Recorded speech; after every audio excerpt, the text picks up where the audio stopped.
алышым көзүм ошо жеңил эле тамак жеген аракет кылып аттык. Балыктарын бир аз турамайчы билбейм негизинен.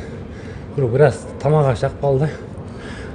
Ама көп азыр көргөндөр айтып атат, ушу биздин сборныйда команданын ичинде диетолог же психолог деген барбы? Диетолог, психолог сөзүнүн ачыгы жок.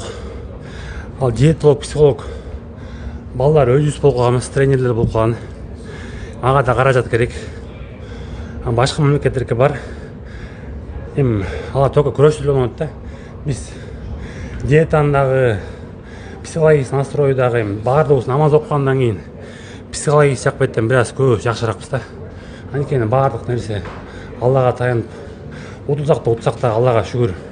Значит, будан жакшысын кийинкисине берет деп өзүбүзчө дин алымдар айтмакчы, фатва чыгарып коебуз да. Кудайга шүгүр эле. Жана ошо сага партнер бергенде ошо сен өзүң коронный прием кылып аткансың.